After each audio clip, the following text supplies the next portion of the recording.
Miami Heat fans, I told you guys about Giannis. The Milwaukee Bucks want all the smoke and they're not playing any games. This new GM is going to be our Joe Cronin. So the Milwaukee Bucks front office wants every scenario to gut the other team in any potential Giannis Antetokounmpo trade talks, and GM John Horst is going to go for blood after getting a new contract extension.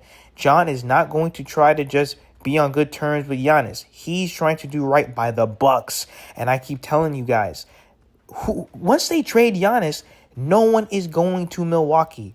Okay, think about it. They did not know Giannis was going to be the star and champion that he is today.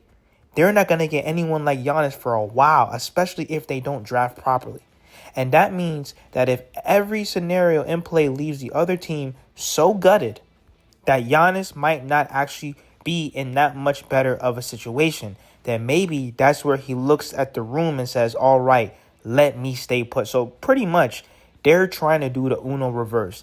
They're going to say, well, Giannis, if you leave, we're going to make sure that whatever team you go to, guess what, buddy? You're not winning the championship. We're taking all the assets, all the first round picks, all the young guys, all the stars, all the superstars. They want to gut the roster. This is not going to be like the Luka trade. This is not going to be like, oh, you know what? We're going to make it in the middle of the night trade while the whole NBA is asleep. No. This guy, you know good and well, this new GM, he's going to want 5 first-round picks and 2 stars for Giannis Antetokounmpo. And guess what? That's why I keep telling Miami Heat fans, if you do not include Bam in the deal, bro, they're going to laugh. They are not picking up the phone. They're not playing around.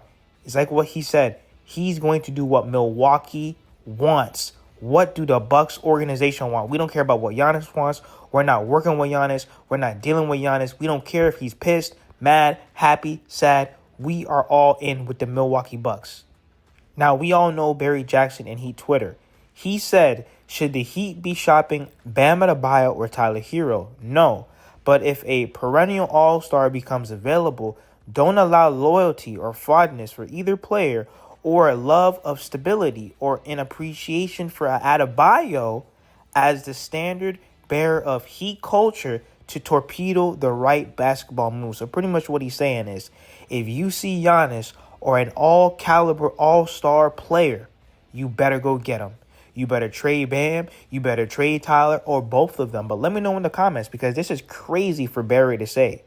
And I'm not saying that he thinks the Miami Heat think this way, but I'm very surprised for Barry Jackson to come out and say, listen, don't let Bam Adebayo, that he's the leader of Heat culture. He's the leader of the Miami Heat. He's a franchise player. If you can get Giannis, you go get Giannis. If you have to include Tyler in the deal to upgrade the roster, you do it. And I'm very surprised he's saying that.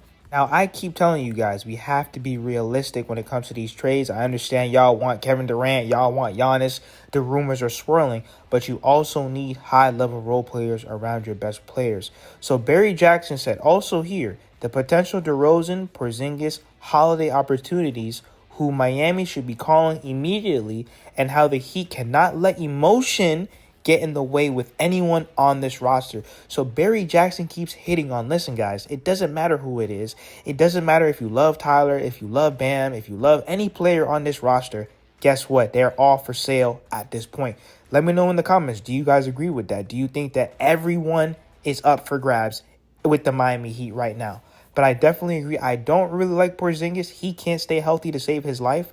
I think a DeMar DeRozan on this team, if you swap him for definitely Terry Rozier, they're making around the same amount of money. You swap Terry for DeRozan, I think that's a huge upgrade. I know he's older, but that mid-range game always hits.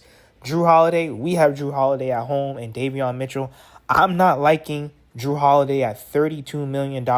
He's, 34 years old. I'm not liking that contract. That's just me. And he has major problems with staying healthy over these past few seasons. But whoever it is, the Miami Heat cannot hold back anyone on the roster. Everyone is up for grabs. Me personally, I would not want to trade Bam.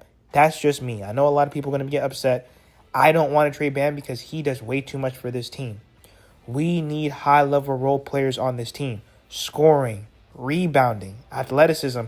Guys like Daniel Gafford, guys like Naz Reid. Those are the type of guys that I want to see next to Bam Adebayo, because we're going to need another big. Khalil Ware, he's going to be coming into his second year. He's not going to be ready all the way. And Bam Adebayo, he wants to play the 4. He no longer wants to play the 5. He's made that clear. We need some type of a playmaker on this roster, a playmaking guard. This Miami Heat team needs to look themselves in the mirror and make the right adjustments, and we have to be realistic about these trades. Let me know what you guys think in the comments. Hit that subscribe button, and thank you for all the support.